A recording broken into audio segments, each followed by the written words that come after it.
आज हम लोग बात करने वाले हैं माइंड और बॉडी के बारे में। माइंड और बॉडी एक ऐसी चीज़ें होती हैं जो आज तक हमें कभी भी नहीं सिखाया गया। इंडियन एजुकेशन सिस्टम की आप या फिर बात कर लो, या फिर आज तक हमें ये नहीं सिखाया गया कि माइंड और बॉडी को किस तरीके से हैंडल और किस तरीके से टैकल किया जाता है। क्योंकि ultimately as a human being हम लोग मशीन नहीं हैं। एज अ ह्यूमन बीइंग हम लोग एक इंसान हैं। हमारी जो शरीर की जो रचना हुई है या फिर वो कई हजारों सालों से हुई है। तो इंडियन एजुकेशन सिस्टम में कम से कम एज अ माइंड और बॉडी, ये दो जो चीज़ें हैं, इनके बारे में अगर कोई इन्फॉर्मेशन अगर हमारे पास में होता है तो बेशक हमारे पढ़ाई की जो इफ़िशियंसी है वो इंक्रीज होती है और हम अपने दिमाग को अच्छे तरीके से समझ पाते हैं कि हमें क्या करना है। राइट। तो इसलिए माइंड और बॉडी, ये दो चीज़ काफ़ी ज़्यादा इम्पोर्टेंट है। और ये सेशन भी लेना बनता था, क्योंकि ये आपके एक क्योंकि आप सिर्फ इस सेमेस्टर में आप लोग सिर्फ कोर्स के सब्जेक्ट ही नहीं पढ़ते हो। एक लाइफ भी बहुत ज़्यादा एक इम्पोर्टेंट फैक्टर होती है जो डायरेक्टली और इनडायरेक्टली आपके पढ़ाई को इफेक्ट करती है। और अगर लाइफ के बारे में बात किया जाए तो पूरी की पूरी जो लाइफ होती है वो आपके दिमाग के अंदर ही होती है और वहीं से सारी चीज़ें निकलती है और उसी से रिगार्डिंग आप एक्शन करते हैं। नाउ अब हम बात करेंगे तो ये आप देख सकते हो कि ये ह्यूमन का एक स्ट्रक्चर है, एक एनाटॉमी है, जिसमें आपके वेन्स आपके दिखाए गए हैं। तो हमारे पूरे शरीर में जो वेन्स होते हैं, जिसको नस बोलते हैं, वो पूरे शरीर में आपके फैले होते हैं और इनके थ्रू हमारे पूरे शरीर में आपके ब्लड सर्कुलेट होते रहते हैं।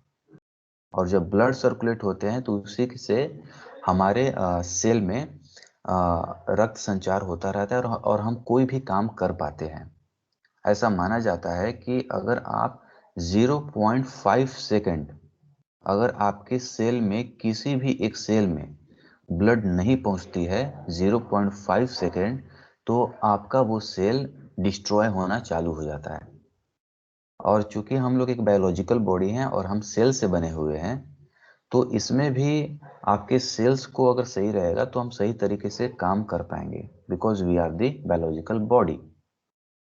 और हमारा जो दिमाग है, जिससे कि हम सारी चीज़ें काम करते हैं, जिससे हम निर्णय लेते हैं, जिससे हम डिसीजन लेते हैं, जिससे हम हर एक काम करते हैं, वो भी हमारे एक शरीर का ही अंग है और वो भी आपके सेल से बना हुआ होता है। राइट।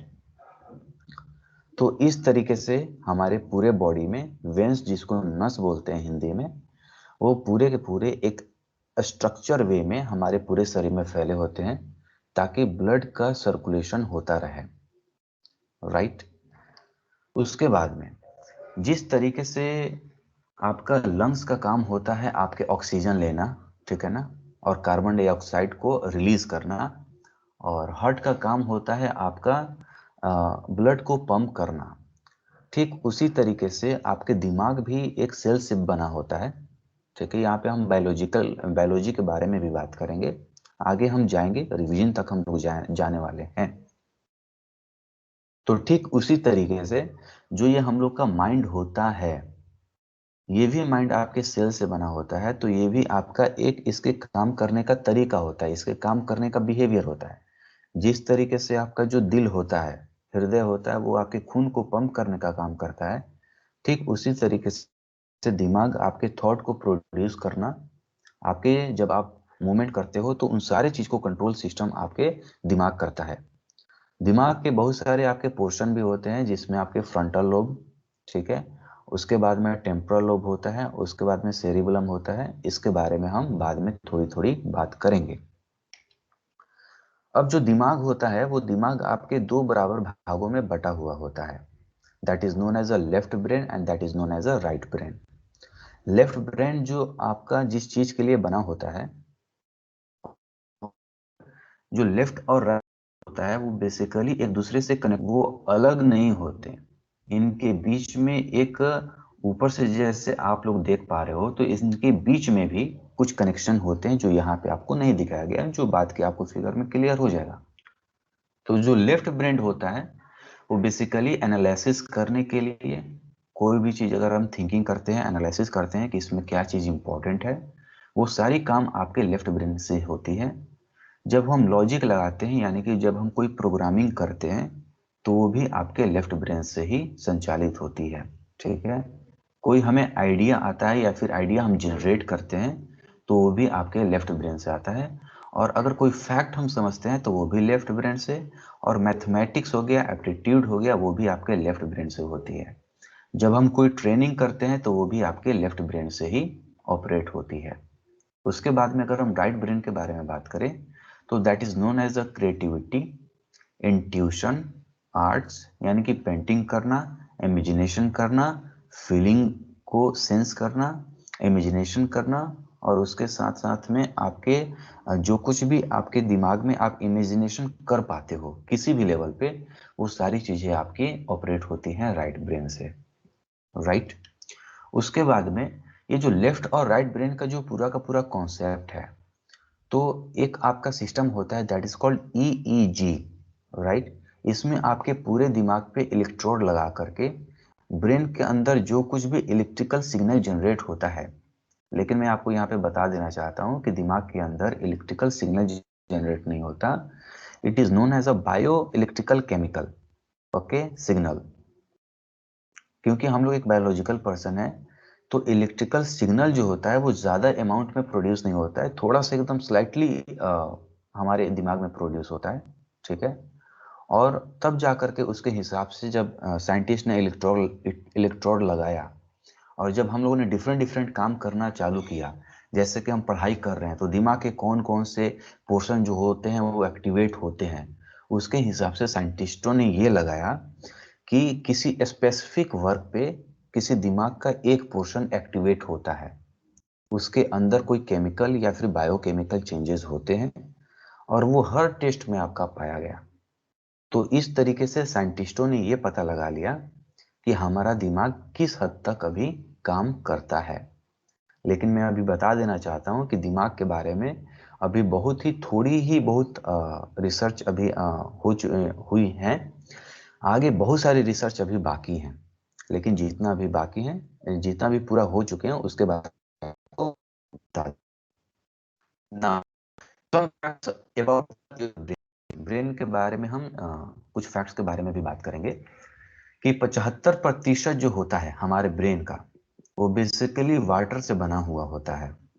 ठीक है। इसका मतलब ये होता है कि अगर आप पढ़ाई करते वक्त में पानी अगर आप नहीं पीते हैं, तो आपका ब्रेन जो होता है वो सही तरीके से फंक्शन नहीं कर पाएगा, इंफॉर्मेशन को अच्छी तरीके से प्रोसेस नहीं कर पाएगा।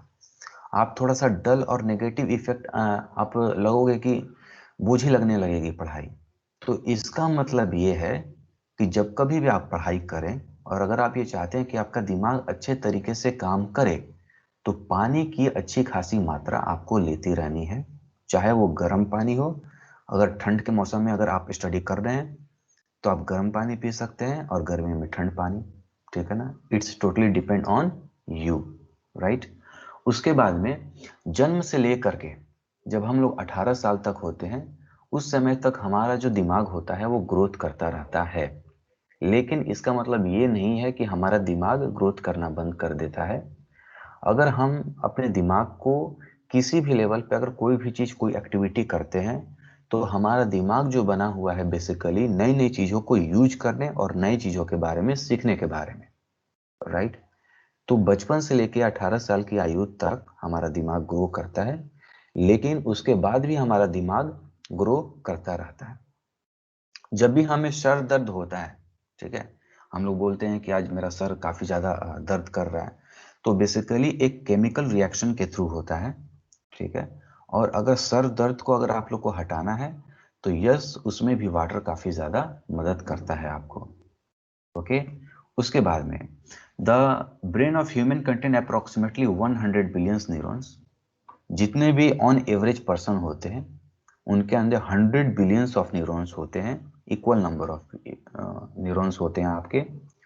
उसके बाद में हम लोग हमेशा सोचते हैं कि हम लोग अपने दिमाग के 10% से ज़्यादा यूज नहीं कर पाते, लेकिन ये एक बहुत बड़ा मिथ्या है। हमारा जो दिमाग होता है वो कोऑर्डिनेशन पे काम करता है। राइट। दिमाग के किसी एक पोर्शन से लेकर के दूसरे पोर्शन में कनेक्शन जब होता है तब हम किसी चीज को सीख पाते हैं और किसी चीज को समझ पाते हैं, राइट। लेकिन जब हम सोए भी रहते हैं तो भी हमारा दिमाग काम करता रहता है, क्योंकि कुछ एफर्ट आपके होते हैं कॉन्शियस एफर्ट। जैसे कि अगर आप लोग असाइनमेंट बनाते हो तो आप लोग कॉन्शियस एफर्ट लगा रहे हो लिखने के बारे में, लेकिन बहुत सारी ऐसी चीज हैं जो ऑटोमेटिक होती हैं। जैसे आपकी ब्रीदिंग होती है, जैसे जो आपका दिल होता है, हृदय होता है, उसके धड़कना वो ऑटोमेटिक होता है। कोई गर्म चीज पे अगर हाथ चला जाए वो ऑटोमेटिक होता है। सो वो सच सच वो पूरी तरीके की जो एक्टिविटी होती है वो पूरी आपके एक कॉन्सेप्ट भी आता है that is known as subconscious mind, जिसके बारे में हम बाद में बात करेंगे। लेकिन ये मिथ है कि दिमाग आपका 10% ही आपके पूरे जीवन काल में यूज कर पाता है। बेसिकली दिमाग हमारा कोऑर्डिनेशन पे काम करता है, राइट। अब हमारे दिमाग के अंदर जो इंफॉर्मेशन जनरेट होते हैं, तो इंफॉर्मेशन को जनरेट करने के लिए आपके एक न्यूरॉन्स होते हैं। न्यूरॉन्स जब आपस में बात करते हैं तब जाकर के हमारे दिमाग में इंफॉर्मेशन जनरेट होता है। और जो स्पीड होती है एक सिग्नल को एक न्यूरॉन से दूसरे सिग्नल तक पहुंचने में, वो आपके 402 किलोमीटर प्रति घंटे की होती है, राइट।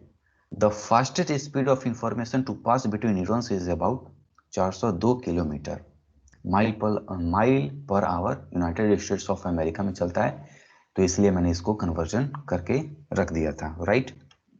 अब कोई भी अगर बेबी जन्म लेती है तो उसके दिमाग में जो किसी भी इंफॉर्मेशन को प्रोसेस करने का सबसे एक सिंगल यूनिट होता है, जो इकाई होता है, जो सबसे मूलभूत चीज होती है, that is known as a neurons. तो जब हम लोग जन्म लेते हैं, न्यू बॉर्न होते हैं, तो उस समय हमारे दिमाग में जो न्यूरॉन्स की जो संख्या होती है वो काफी कम होती है। और कोई भी बेबी जब जन्म लेता है तो जिस दिन उसने जन्म लिया उस दिन से पिछले 4 महीने से वो माँ के गर्भ में ही चीजों को सीखना चालू कर देता है। उसको साउंड उसके जो साउंड होते हैं वो साउंड, वो सारी चीज वो रिकॉग्नाइज करने लगता है। और जब एक बेबी जन्म लेता है तो उसको बेसिकली ब्लैक एंड व्हाइट दिखता है, आप लोग को ये पता होगा, राइट। तो जब एक नया बेबी जन्म लेता है तो उसके दिमाग में जो न्यूरॉन्स होते हैं वो काफी कम होते हैं। फिर उसके 1 महीना बाद कुछ न्यूरॉन्स की संख्या इंक्रीज हो जाती है। 9 मंथ बाद वो चीजों को समझने लगता है और कुछ कुछ शब्द भी बोलने लगता है। 2 साल के बाद न्यूरॉन्स आपके ज्यादा और इंक्रीज हो जाते हैं और वो चीजों को अब आराम से थोड़ी सी स्टैंड भी बेबी होने लगता है। और जो स्टूडेंट होते हैं, जो एडल्ट होते हैं, जो आफ्टर आप मान के चलिए 12 साल के बाद या फिर 10 साल के बाद, तो उसमें आपके न्यूरॉन्स की संख्या काफी ज्यादा होती है, जिससे कि हम कोई भी चीजों को लॉन्ग टर्म के लिए याद कर पाते हैं, राइट। नाउ हम चूंकि हम लोग एक बायोलॉजिकल बॉडी है तो हम सेल्स से बने होते हैं। तो सेल भी कई टाइप के होते हैं। जब आप अपने हार्ट के और हृदय के सेल को आप देखोगे तो वो अलग टाइप के होते हैं, राइट। बायोलॉजी में आपको जाना पड़ेगा, राइट। इसलिए जाना पड़ेगा कि आप बेसिकली आप बायोलॉजिकल एक पर्सन हो तो आपके पास में थोड़ा सा इंफॉर्मेशन बायोलॉजी के बारे में भी होनी चाहिए। तो जो दिमाग के एक जो सेल होते हैं दैट इज कॉल्ड न्यूरॉन्स, और उसका कुछ इस तरीके से आपका स्ट्रक्चर होता है। तो जो ये डेंड्रिट्स होते हैं, यहाँ से इंफॉर्मेशन आपके इस न्यूक्लियस में, और न्यूक्लियस आपका प्रोसेस करता है। डेंड्रिट्स से आपके किसी दूसरे न्यूरॉन से इंफॉर्मेशन को लेता है और फिर उस इंफॉर्मेशन को प्रोसेस करके आपका एक्सॉन टर्मिनल जहां से लिखा हुआ है वहां से वो पास करता है, ठीक है। उसके बाद में आपका सेल बॉडी होता है, एक्सॉन होता है, तो उधर जाने की कोई जरूरत नहीं है। इसमें 3 चीज है, दैट इज कॉल्ड डेंड्रिट, न्यूक्लियस और एक्सॉन टर्मिनल। ये चीज आपको दिमाग में अगर आपको रहेगा तो ज्यादा अच्छा होगा, राइट। तो ये है हम लोग का दिमाग में जो न्यूरॉन्स बनते हैं और न्यूरॉन्स जिस तरीके से कम्युनिकेट करते हैं। तो यहाँ पे जो कुछ आप स्टार जैसा आप कलर देख पा रहे हो वो बेसिकली आपके स्टार्स नहीं है, वो आपकी इंफॉर्मेशन है और वहां से कुछ केमिकल जो है वो रिलीज हुआ है, राइट। तो जो कुछ केमिकल जो रिलीज हुआ है वहां से आपके इंफॉर्मेशन पास आउट होते हैं। तो इस तरीके से आप देख सकते हो कि ब्रह्मांड जैसा हमारा दिमाग अंदर से दिखता है, ठीक है।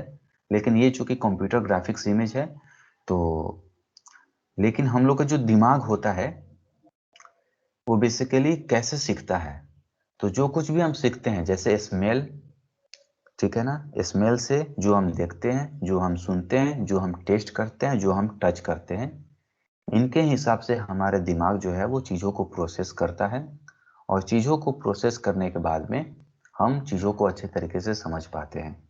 तो हमारे बर्थ से लेकर के आज तक, चाहे हमारी उम्र कितनी भी हो, आज तक हमारे अंदर जो भी इंफॉर्मेशन गई हैं वो इंफॉर्मेशन आपकी इन्हीं 5 चीज़ों से आती हैं आपके ब्रेन में, राइट। उसके बाद में जो माइक्रोस्कोपिक जो लेवल होता है न्यूरॉन्स का, वो न्यूरॉन्स आपके कुछ इस तरीके से देखे जाते हैं, ठीक है। यहाँ पे आप देख सकते हो कि कुछ हेयर जैसा यहाँ पे स्ट्रक्चर है, और यहाँ पे आपका एक्सॉन है, राइट, और यहाँ पे आपका डेंड्रिट्स है।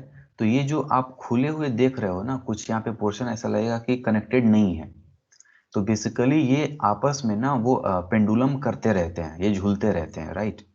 और जैसे ही कुछ इसमें न्यूक्लियस में एक्टिविटी होती है, ये आपस में automatic all the permutation and combination automatic activate किसी दूसरे न्यूरॉन से कनेक्ट हो जाते हैं, जिससे कि इंफॉर्मेशन पास आउट हो जाता है। अब हम बात करेंगे फंक्शन ऑफ द ब्रेन के बारे में।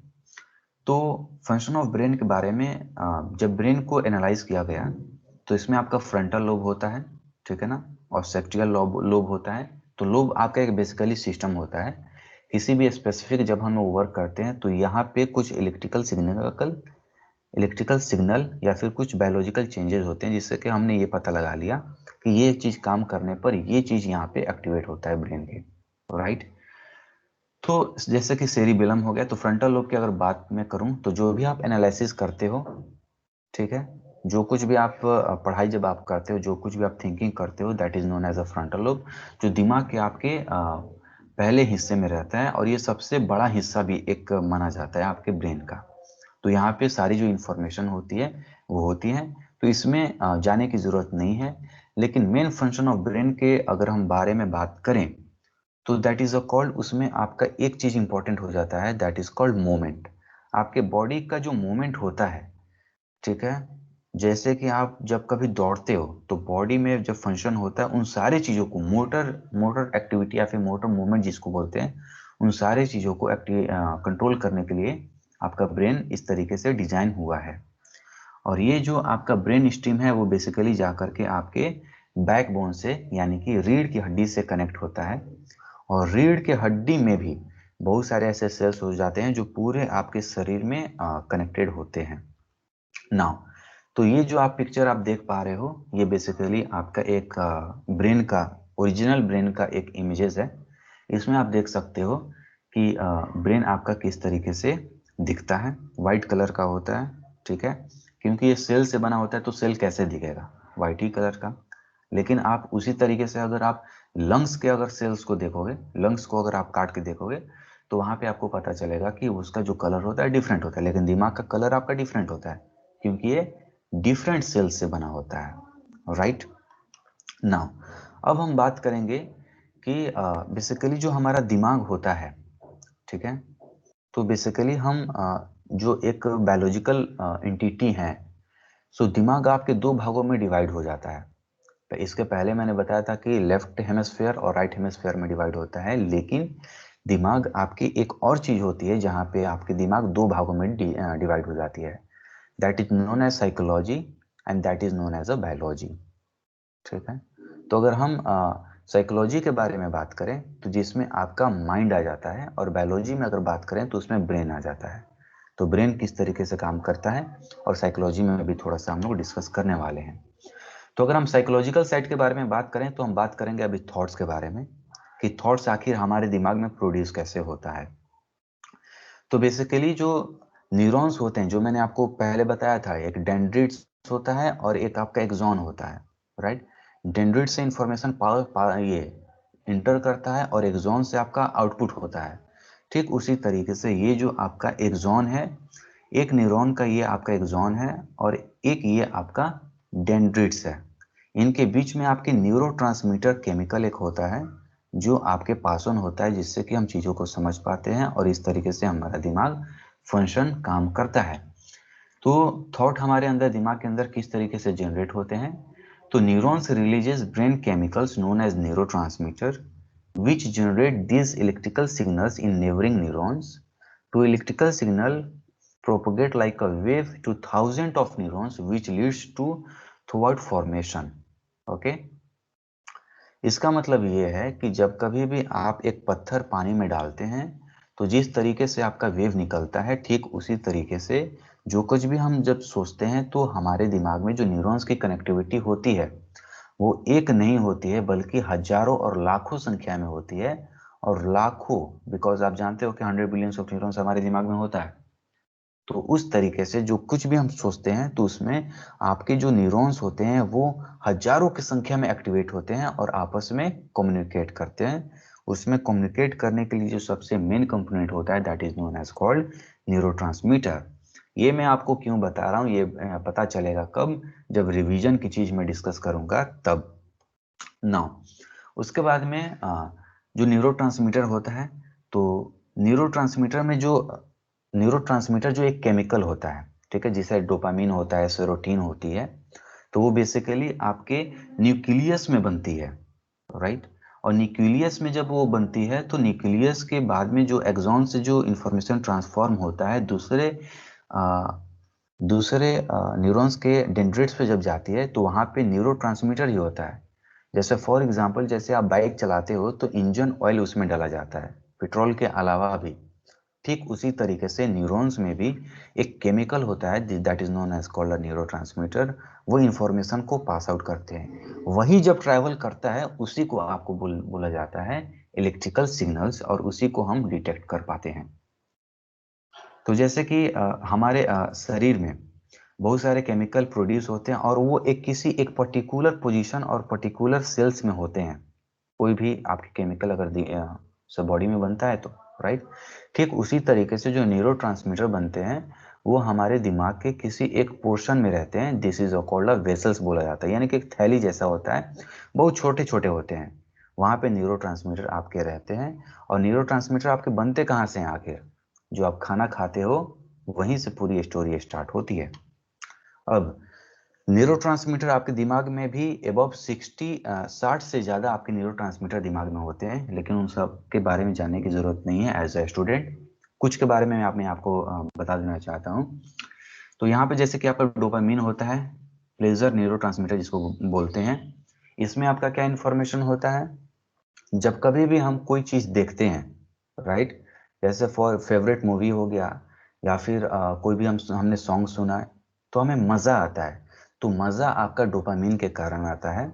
एक न्यूरॉन्स में आपके ये सारे चीज़ होते हैं और एक न्यूरॉन्स कोई भी न्यूरोट्रांसमीटर प्रोड्यूस करके आपको वो प्लेजर दे सकता है।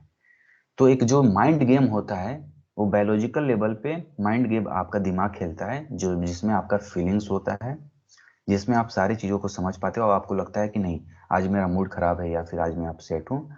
वो बेसिकली आपका अंदर के दिमाग की वो पूरी की पूरी जो बायोलॉजिकल चेंजेस हुई हैं उसका पूरा आपका आउटपुट होता है।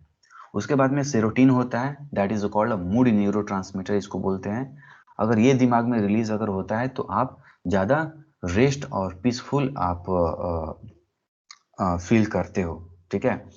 तो यहाँ पे मैं आपको बता देना चाहता हूँ कि सेरोटीन और डोपामीन है। जैसे कि आप कोई भी मूवी वूवी देखते हो तो डोपामीन रिलीज होता है। सेरोटीन के बारे में अगर बात करें तो जब आप मेडिटेशन करते हो तो सेरोटीन वहाँ पे रिलीज होता है, जिसमें आपको ऐसा लगता है कि नहीं मैं सेफ जोन में हूँ और मैं काफ़ी ज़्यादा पीसफुल हूँ।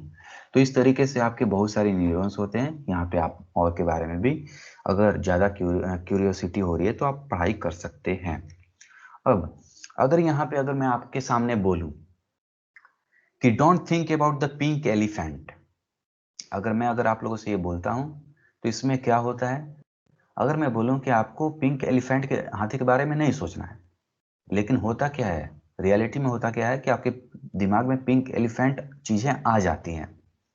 इसका मतलब ये होता है कि हमारा जो दिमाग है, ब्रेन है, वो डोंट थिंक अबाउट ये जितना इंफॉर्मेशन है उसको तो वो कट आउट कर दिया, लेकिन जो पिंक और एलिफेंट था उस चीजों को आपके दिमाग में एक इमेजेस बनी हुई है बचपन से लेकर के आज तक।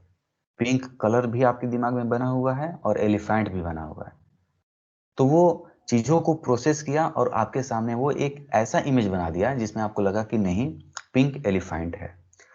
इस एग्जाम्पल से मैं आपको ये समझाना चाहता हूँ कि जो दिमाग है हमारा बेसिकली वो किसी कीवर्ड पे काम करता है। जैसे पिंक हो गया और एलिफेंट हो गया, ये आपके कीवर्ड होते हैं और इस कीवर्ड से आपका एक इमेज एसोसिएटेड है पहले से ही, जो इसमें आपके बचपन से जो आपको सिखाया गया है। और जैसे ही आपने पिंक बोला वो आपका इमेज एक्टिवेट हुआ, वो न्यूरॉन्स एक्टिवेट हुआ और उस तरीके से आपको एक प्रोसेस मिला और उस तरीके से आपने एक पिंक एलिफेंट के बारे में आपने बता दिया कि अरे ये तो पिंक एलिफेंट हो गया। तो दिमाग कीवर्ड पे सोचता है। आप लोग से मैं बोलना चाहूंगा, कभी भी कोई भी काम अगर आपको दिमाग के बारे में कमांड ऐसा लगे कि दिमाग आउट ऑफ कंट्रोल हो रहा है, तो दिमाग को आप लोग कीवर्ड से कमांड देना। जैसे कि फॉर एग्जांपल जैसे कि मेरा दिमाग आज पढ़ाई करने में मन नहीं कर रहा है, तो मैं क्या बोलूंगा कि स्टॉप इट। सिर्फ स्टॉप बोलना है आपको। Stop, start, stop, start. जो बाकी जिसमें जिसमें हमारा टाइम वेस्ट हो रहा था उसको स्टॉप करो और पढ़ाई को स्टार्ट करो। तो दिमाग आपके कीवर्ड पे भी काम करता है और लिंकिंग पे भी काम करता है। Focus on solution, solution will grow. जब किसी भी चीज पे हम लोग फोकस करते हैं तो हमारे दिमाग की एक कार्य और बिहेवियर होता है कि वो उन सारी चीजों को जूम करके दिखा देता है। चाहे आप लाइफ में कोई भी काम कर रहे हो, पढ़ाई कर रहे हो या फिर प्रॉब्लम पे अगर आपने फोकस किया है, तो उस प्रॉब्लम को वो इतना जूम करके दिखा देगा कि आपको ऐसा लगेगा कि ये तो प्रॉब्लम बहुत ही बड़ा है जो कि मेरे से ये सॉल्व ही नहीं होगा। ये दिमाग की एक बेसिक बिहेवियर है, राइट।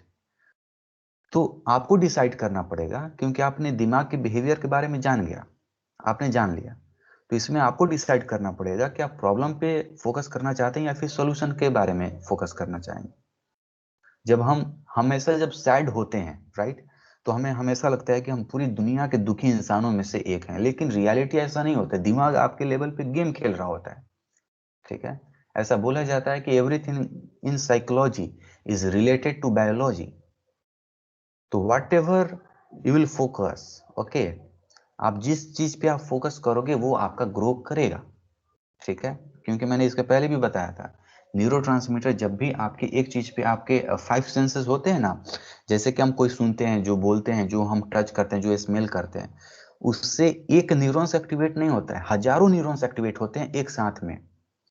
और उस पे अगर हमने कोई टाइम स्पेंड कर दिया, 10 मिनट कर दिया, तो वो हजारों न्यूरॉन्स, जैसे कि आपने ये देखा होगा कि जैसे कि एटॉमिक रिएक्शन होती है, न्यूक्लियर रिएक्शन जिसको बोलते हैं, तो उसमें क्या होता है कि उनकी जो संख्या है वो लगातार टाइम के साथ में इंक्रीज होती रहती है जब तक पूरा जो मास है उस एंटिटी का खत्म ना हो जाए। ठीक उसी तरीके से केमिकल रिएक्शन हमारे दिमाग में भी होता है। अगर मैं किसी एक दुख के बारे में अगर मैं सोचूं और 10 मिनट सोचूं, अगर मैं उसमें 10 मिनट अपना टाइम लगा दिया, तो फिर वो चीजें काफी ज्यादा बड़ी हो जाएंगी, क्योंकि आपके दिमाग की एक ऐसी ही फितरत है, ऐसी ही बिहेवियर है कि वो लाखों न्यूरोट्रांसमीटर और न्यूरॉन्स जो होते हैं वो सारे को एक्टिवेट करते करते आपके पूरे दिमाग को डल कर देगा। तो आपने देखा होगा कि जब आप दुखी होते हो तो आपको हमेशा बोझ ही लगने लगता है। क्यों? क्योंकि आपका दिमाग थक चुका होता है पहले से ही, राइट। अब हम बात करेंगे मूड के बारे में। स्टूडेंट के साथ में ये प्रॉब्लम होती है कि हम लोग हमेशा बोलते हैं कि आज मेरा पढ़ाई करने का मन नहीं है, राइट, या फिर मूड नहीं है। बहुत सारे लोग मूडी पर्सन होते हैं। तो आखिर मूड होता क्या है, ठीक है।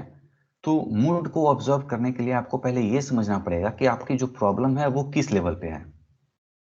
मैंने इसके पहले भी आप लोग को बताया हुआ था कि हम लोग एक बायोलॉजिकल पर्सन है। तो आपको ये समझना होगा कि जो बायोलॉजी पर्सन है वो क्या हमारे शरीर के लेवल पे है या फिर मन के लेवल पे है, ठीक है। नाउ, तो अगर मैं मूड के बारे में बात करूं तो मूड को चेंज किया जा सकता है, ठीक है। और उसका एक होता है आपका ब्रेन म्यूजिक। ब्रेन म्यूजिक के बारे में हम बाद में बात करें, लेकिन मूड आपके अपने हाथ में होता है। आप पहले समझ लीजिए। इतना चीजें बारे में, बायोलॉजिकल बारे में और दिमाग के बारे में बताने का मेरा यही मतलब था कि मूड आपके हाथ में होता है, ठीक है। आपको ये पता चल गया कि हमारा दिमाग 5 सेंसेस है, नाक, आंख, कान, मुख और जीभ और त्वचा, इन सारी चीजों से इंफॉर्मेशन लेता है, इनपुट हमारे दिमाग में अंदर जाता है। इसीलिए महात्मा गांधी ने भी ये बोला था कि बुरा ना बोलो, बुरा ना देखो और बुरा बुरा ना सुनो। उन्होंने इसीलिए बोला था कि दिमाग में वो चीजें आपके स्टोर हो जाती हैं, और दिमाग में जो चीजें स्टोर हो जाती हैं वही दिमाग में तो चलती हैं। ठीक है।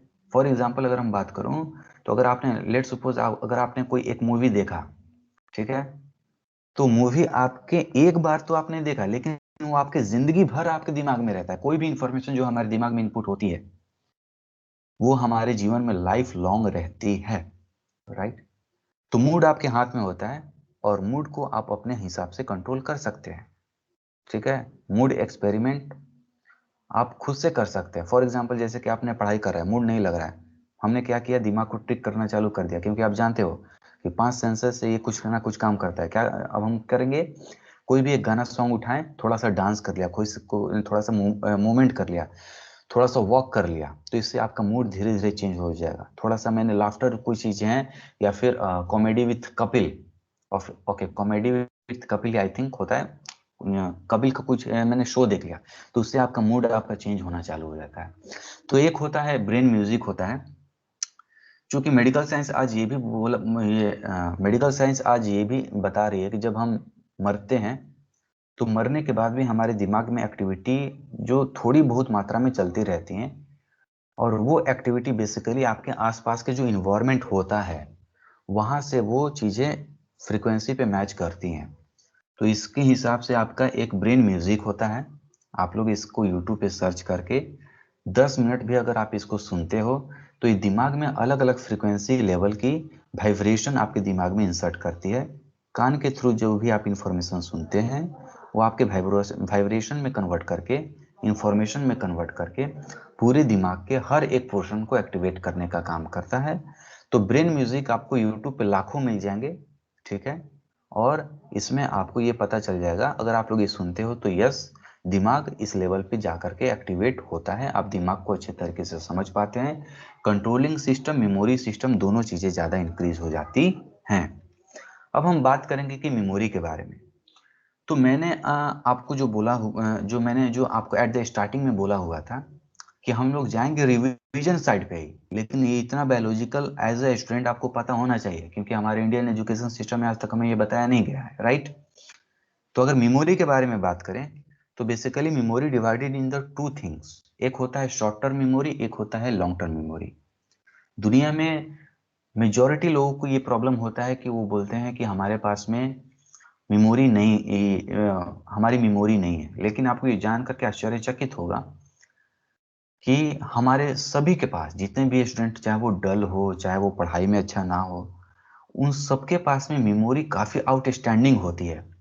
लेकिन हर एक पर्सन का बॉडी अलग होता है, ठीक हर एक पर्सन का दिमाग भी अलग तरीके से वायर हुआ होता है, और हर एक पर्सन का दिमाग भी अलग तरीके से काम करता है।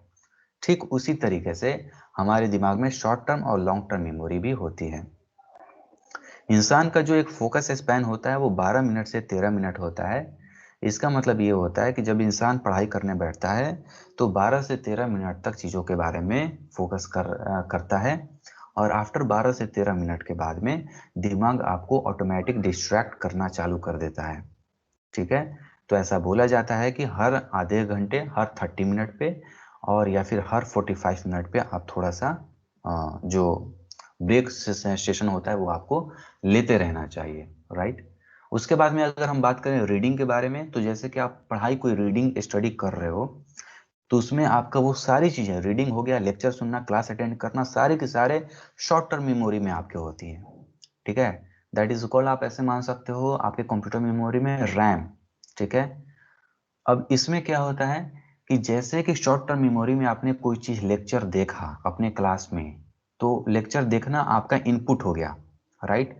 आपने एक बार उसको थोड़े के बारे में थोड़ा सा सोचा, थिंकिंग किया, दैट इज थिंकिंग, सोचना भी आपका एक आउटपुट होता है। तो वो जीवन भर के लिए शॉर्ट टर्म ही मेमोरी आपकी बन जाती है, आप उसको लॉन्ग टर्म आप याद नहीं कर सकते। लेकिन अगर कोई भी चीज को लॉन्ग टर्म आपको रिटेन करना है, कि आपको जो कुछ पढ़ाई कर रहे हो वो आपको लंबे समय तक याद रहे, उसके लिए आपको रिवीजन पे जाना पड़ेगा। तो एक होता है आपका इनपुट, लॉन्ग टर्म के नीचे मैंने लिखा हुआ है इनपुट, जो आपने लेक्चर सुना, आउटपुट आपको किसी दूसरे को अगर आप बताते हो, और उसके बाद में रिव्यू। रिव्यू यानी कि रिवीजन, जब आप रिवीजन करते हो किसी चीज को तो वो चीजें आपके लॉन्ग टर्म में जाकर के फेड हो जाती हैं, right. So this is known as a forgetting curve. Okay, तो नीचे जो ये आपके टाइमलाइन दिए हैं जिसमें 1 2 3 4 5 6 7 आपका लिखा हुआ है, ये आपका दिन है, डे है, और यहाँ पे जो लिखा हुआ है आपका परसेंटेज है। तो जो कुछ भी, जैसे कि आपने आज एक क्लास किया तो विद इन 1 आवर आपके रिटेंशन पावर आपका 100% होता है। दिमाग में सारी प्रोसेसेस आपके दिमाग में वो चीजें रहती हैं। एक दिन बाद वो आपके 80% पे आ जाती हैं, वो चीजें आपको याद नहीं रहती। और एक दिन बाद अगर आपने अच्छी तरीके से रिवीजन कर लिया, क्योंकि रिवीजन करने का भी तरीका डिफरेंट डिफरेंट होता है, अगर आपने रिवीजन कर लिया तो यस, आपका जो रिटेंशन पावर होता है फिर वो 100% पे चला जाता है। और आफ्टर 3 दिनों के बाद में अगर आपने रिवीजन कर लिया तो फिर वो 100% पे चला जाता है। और फिर उसके बाद में अगर आपने 7 दिन पे या फिर एक वीक में या फिर 8 दिन पे, it will depend on the person to person, ठीक है। लेकिन अगर रिवीजन अगर आप इस स्ट्रक्चर से करते हैं तो वो चीजें आपके लॉन्ग टर्म में चली जाती हैं। तो जब हम लोग पढ़ाई करते हैं तो बहुत सारी चीजें ऐसी होती हैं कि हम अपने दिमाग में बहुत ही कम ही पोर्शन को लॉन्ग टर्म में ले जाने की जरूरत होती है। तो जिस भी टॉपिक को लॉन्ग टर्म में ले जाने की जरूरत हो, आप सिंपली उस चीज में आप रिवीजन के आप इस फॉर्मूले को लाइए और उसको एज एट लीस्ट आप रिवीजन कर सकते हैं। उसके बाद में हम बात करेंगे कि आपके जो आप नोट्स टेकिंग करते हो वो भी आपके काफी मेजॉरिटी रोल निभाते हैं। तो जैसे कि आप पढ़ाई करते हो तो दिमाग की एक फितरत होती है, ठीक है, जिसमें आपको मिनोमिक्स होते हैं। मिनोमिक्स मतलब कि कोई भी आपका जैसे कि नाम है, ठीक है ना, तो उसमें आपने उसके फर्स्ट लेटर को आपने निकाल लिया, उसका कुछ मिनोमिक्स बना लिया। या फिर कोई सॉन्ग है, ठीक है, तो बहुत सारे मैथ के फॉर्मूला हम लोगों ने गाने पर भी सेट कर दिया करते थे, ठीक है। तो उस तरीके से आप करोगे तो यहाँ पे आपको दो चीज मिलती है, एक आपको फन मिलेगा, ठीक है ना, पढ़ाई बोझिल नहीं होगा, और दूसरी बात में आपको ये भी चीज ये मिलेगा कि आपको वो चीजें लॉन्ग टर्म में आपके पास में रहेंगी, ठीक है। उसके बाद में आपका होता है मेमोरेबल मेलोडीज होती है। मेमोरेबल मेलोडीज मतलब ये होता है कि कोई भी अगर सॉन्ग होता है, जैसे कि बहुत सारे लोग आज के समय पे सॉन्ग गाते हैं, राइट। तो सारी के सारी जो सॉन्ग होते हैं उसमें आप अपने जो भी पढ़ाई कर रहे हो उनके कुछ कुछ पोर्शन भी हटा दो। जो कुछ भी वहां पे कोई भी अगर वर्ड वहां पे रिप्लेस हो रहा है तो रिप्लेस कर दो, अपनी पढ़ाई को उसमें हटाने की अगर कोशिश करोगे, डालने की कोशिश करोगे, तो yes, it will help you in the long run. उसके बाद में सेंटर फ्रेश या फिर कैंडी, जिसको चॉकलेट भी बोलते हैं, तो पढ़ाई करने के साथ में ऐसे बोला जाता है कि अगर आप पढ़ाई करने के साथ में सेंटर फ्रेश खाते हैं या फिर कोई चीज चबाते हैं या फिर कोई चीज आप पढ़ाई करने के साथ में अगर अगरबत्ती भी जला लेते हैं अपने रूम में, तो यस, दिमाग का रिटेंशन पावर ज्यादा होता है। उसके बाद में अगर हम लोग कर्नेल नोट्स के बारे में बात करें तो यस, कर्नेल नोट्स भी काफी ज्यादा एक इंपॉर्टेंट चीजें होती हैं। जिसमें कर्नेल नोट्स आपका क्या होता है, तो यहाँ पे आप लोग देख सकते हो कि ये आपका एक इमेज है। तो आपके पास में कोई भी कॉपी है, A4 साइज का आपको पेपर आप ले सकते हो। उसमें आपको इस तरीके का आपको स्ट्रक्चर बना देना है। ऊपर में लिखना है आपको क्वेश्चन लिखना है, और यहाँ पे आपको नोट्स लिखना है। और मैंने नोट्स बोला है, हमेशा नोट्स बनाते हैं पॉइंट्स में, और यहाँ पे आपने समरी लिख सकते हो लोग। तो हमेशा जो कुछ भी आप अपने दिमाग में जो भी कुछ भी क्वेश्चंस उठ रहा है किसी भी पर्टिकुलर सब्जेक्ट पर्टिकुलर टॉपिक के साथ में, क्वेश्चन आप क्वेश्चन सेक्शन में लिखोगे और उसका आंसर आप इस नोट्स वाले सेक्शन में लिखोगे। और जब कभी भी रिवीजन करना होगा तो नोट्स वाले सेक्शन को एक कॉपी से आप लोग ऐसे ढक दो, और ढकने के बाद में क्वेश्चन को आस्क करो और अपने आप दिमाग पे फोर्स करो कि मुझे वो चीजें आती हैं कि नहीं आती हैं, या फिर वो चीजें मुझे याद हैं कि नहीं याद हैं। तो इसको बोला जाता है कर्नल नोट्स। ये सारी चीजें मैं आपको इसलिए बता रहा हूं ताकि आप लोग ये बाद में ना बोलो कि मुझे ये सब चीज पता नहीं थी, राइट। अब हम बात करते हैं रिवीजन के बारे में, जिसके बारे में हमने एट द बिगनिंग में चीजें के बारे में आपसे बोला हुआ था। तो रिवीजन भी आपका बेसिकली दो टाइप्स का होता है, that is called a passive recall and that is called active recall. Passive recall का मतलब क्या होता है जी? तो पैसिव रिकॉल का मतलब ये होता है जब कुछ भी हम कोई भी चीज पढ़ाई कर चुके हैं और अगर हम उसे देख करके रिवीजन कर रहे हैं तो that is known as a passive recall. और आपके पढ़ाई में पैसिव रिकॉल का भी कोई भी कंट्रीब्यूशन नहीं होता। पैसिव रिकॉल करने से आपके लाइफ में ना तो कोई घंटा भी फर्क नहीं पड़ता, राइट। तो पैसिव रिकॉल जैसे कि हम देख करके और हम अपने मन में बोलते हैं कि नहीं हमें सब कुछ आता है, ये बहुत ही डेंजरस चीज है आपके खासकर स्टडी और रिवीजन में, ठीक। तो अगर रिवीजन करना चाहते हैं तो आपको एक्टिव रिकॉल पे शिफ्ट आपको होना ही पड़ेगा, राइट। अब एक्टिव रिकॉल क्या है? एक्टिव रिकॉल का मतलब ये होता है कि जो कुछ भी आपने पढ़ा, आंख बंद करके या तो आप एक नोट्स पे पॉइंट्स टू पॉइंट्स लिखिए। फॉर एग्जाम्पल अगर आपने फंक्शन पढ़ा, ठीक है, तो फंक्शन के बारे में लिखना नहीं है, एक कॉपी आपने उठाई है, ठीक है, और उस पे बस आपको कीवर्ड लिखना है कि फंक्शन में कौन कौन सा कीवर्ड था। जैसे कि फॉर एग्जांपल आपका ये पैरामीटर था, रिटर्न फंक्शन था, ठीक है ना, फंक्शन क्या होता है, इस तरीके से कुछ अगर कीवर्ड लिखोगे, बस आपको कीवर्ड लिख करके रिवीजन करना है और चीज़ों को विजुअलाइज करना है, स्टोरी बनानी है अपने दिमाग में। और उस स्टोरी के बाद में जब एक्टिव रिकॉल कर रहे होगे तो फिर उसमें स्पेस रिपीटेशन आपकी इंपॉर्टेंट, आपका that is called forgetting curve, वो इंपॉर्टेंट रोल निभाएगी, क्योंकि उस चीज को आपको लॉन्ग टर्म में रखना है तो आपको रिवीजन इस पर्टिकुलर फ्रेम में आपको करना ही पड़ेगा, राइट। अब चूंकि मैं भी एक स्टूडेंट हूं तो मैं भी चीज़ों के बारे में सीखता रहता हूं, कहीं से किसी और से। तो ये सिविल बिंग्स का एक चैनल है, काफ़ी अच्छे सर है, राइट, इनका सागर डोडीजा आई थिंक नाम है। तो इन्होंने एक मेथड दिया था दैट इज कॉल्ड रैंचो। तो आमिर खान वाली जो आपने मूवी देखी है ना, 3 इडियट, उसमें उसका नाम रैंचो रह रहा है। तो किसी भी चीज के बारे में जब आप पढ़ाई करते हैं तो learning is a time taking process. तो जैसे कि आप रीड करते हो, तो मैंने आप लोग को ये बताया हुआ था कि किस तरीके से स्टडी करते हैं।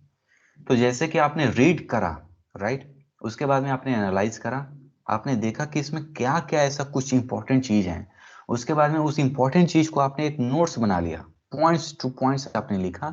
उसके बाद में आपने क्रिटिकल एग्जामिन किया कि जितना पैराग्राफ मैंने पढ़ा है उसमें से कितने क्वेश्चंस बन सकते हैं, कौन से ऐसे क्वेश्चंस बन सकते हैं जो पोटेंशियल हो, जो एग्जाम में आ सकते हैं।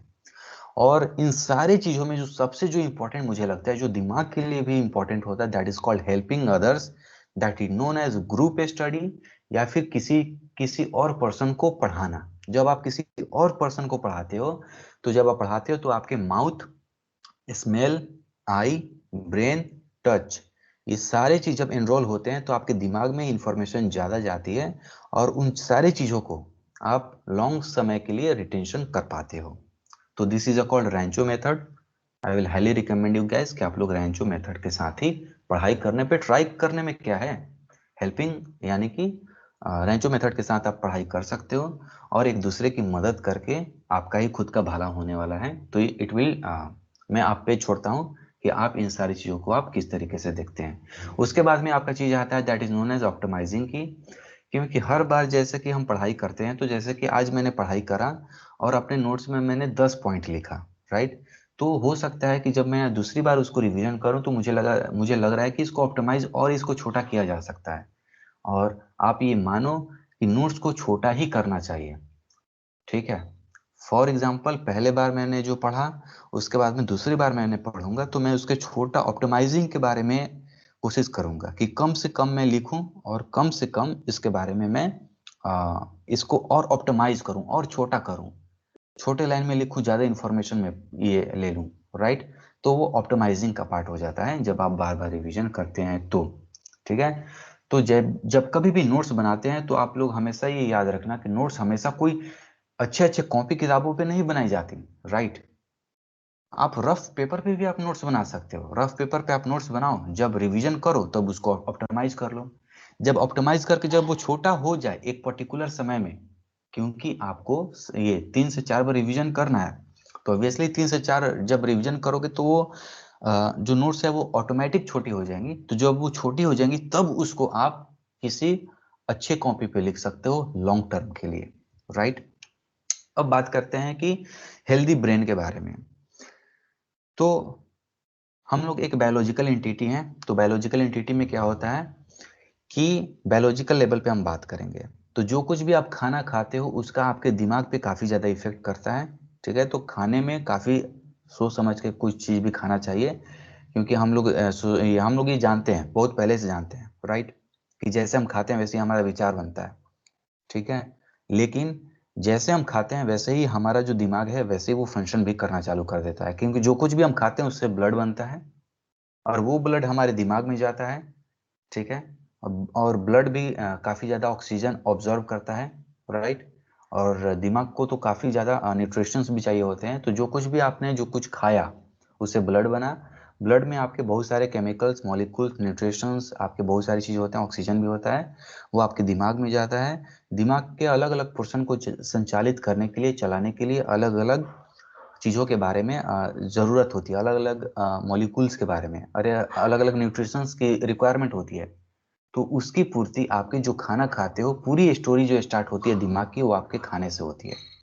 तो खाने में अगर आपने दूध लिया हुआ है, अच्छी चीज़ें लिया हुआ है, तो यस, आपका जो ब्रेन है वो आपका अच्छा काम करेगा, राइट। उसके बाद में आपका एक्सरसाइज। चूंकि हम कंप्यूटर साइंस के स्टूडेंट हैं, तो हम लोग दिन भर बैठे रहते हैं लैपटॉप के सामने, लेकिन हमारा जो दिमाग जो विकसित हुआ है, वो बेसिकली दिमाग एक ही काम के लिए विकसित हुआ, दैट इज कॉल्ड मूवमेंट के लिए। हमारे पूरे दिमाग में अगर आप दिमाग के बारे में स्टडी करना सीखोगे, तब आपको ये पता चल जाएगा कि हमारा जो ब्रेन है वो बेसिकली जैसे कि हम चलते हैं, दौड़ते हैं, उन सारी चीज को कंट्रोल करने के लिए विकसित हुआ हुआ है। और जब हम चलते हैं, दौड़ते हैं, तो हमारे दिमाग में जितने भी ब्लड फ्लो होता है वो काफी ज्यादा मैक्सिमम होती है, और दिमाग के हर एक पोर्शन में ब्लड का फ्लो होता है और दिमाग हमारा अच्छे तरीके से काम करता है।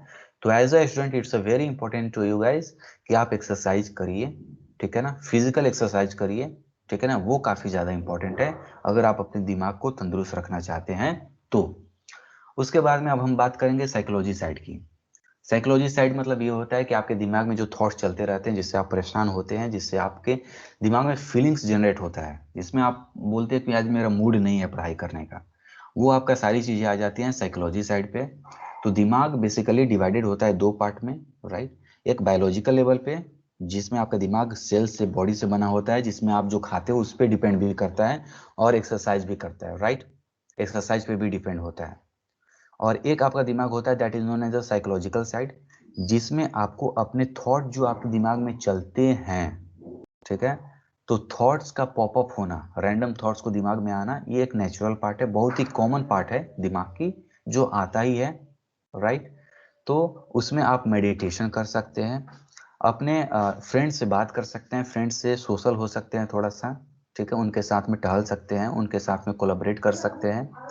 और इन सब में जो हेल्दी माइंड है, यहाँ पे आप लोग गौर से देखना कि यहाँ पे मैंने माइंड लिखा है और यहाँ पे मैंने आपका ब्रेन लिखा है। Brain is related to biology और mind is related to psychology, right. तो माइंड के बारे में अगर हम बात करें, तो माइंड में जो सबसे इंपॉर्टेंट होता है that is known as a self talk. कुछ समय निकाल करके, चाहे वो 10 मिनट हो, 5 मिनट हो, अपने आप से आप बात कर सकते हो कि लाइफ में क्या चल रहा है, ठीक है।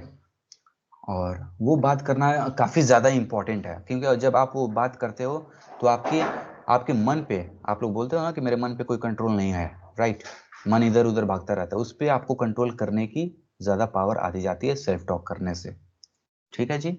नाउ, अब चूंकि मेरी एक आदत है कोई भी चीज़ लिखते रहने की, तो मैं कुछ ना कुछ लिखते रहता हूँ, लेकिन ऐसा नहीं कि पढ़ाई को ताक पे रख करके ये सब मैं चीज़ लिखूँ, ऐसा मैं बिल्कुल नहीं करता। और ठीक उसी तरीके से मैं अपनी पढ़ाई को ताक पे रख करके ना ही मैं यूट्यूब भी करता हूँ, राइट। तो यहाँ पे मैंने एक 22 अगस्त को 2020 को एक चीज लिखा हुआ था, जो मुझे फीलिंग हुआ, क्योंकि मैं ऑब्जर्व करता हूँ अपने दिमाग को भी, क्योंकि पूरी दुनिया को जानने से कई गुना ज्यादा अच्छा है कि आप अपने दिमाग को जान जाएं, ठीक है। तो इसमें मैंने ये लिखा हुआ है, जो भी आज करोगे, जो भी आज बोलोगे, जो भी आज देखोगे, वो जिंदगी का आपका एक हिस्सा बन जाएगा। और ये बहुत ही ट्रू है। आपके दिमाग में जो कुछ भी चलता है, आपके जन्म से लेकर के आज तक जो आपके साथ में हुआ, वो उसी का तो प्रोडक्ट है, और किसका प्रोडक्ट है। बहुत सारी चीजें हम अपने आसपास के परिवेश से सीखते हैं, बहुत सारी चीजें हम अपने फैमिली के मेंबर से सीखते हैं, राइट। तो अगर आपके दिमाग में कुछ नेगेटिविटी बातें चल रही है, जिसको आपको ये आइडेंटिफाई कर लिया कि नहीं भाई, इससे मेरे लाइफ बोझिल होगा, तो उसको आप काउंटर कर सकते हैं, ठीक है ना, रिपीटेशन कर कर, राइट। तो इस तरीके से इसके बारे में मैंने आप लोग को बता दिया कि ब्रेन क्या होता है और ब्रेन क्या नहीं होता है, ठीक है। आई होप कि आप लोग को ये सेशन अच्छा लगा हो, ठीक है। तो thank you so much, right, thank you so much.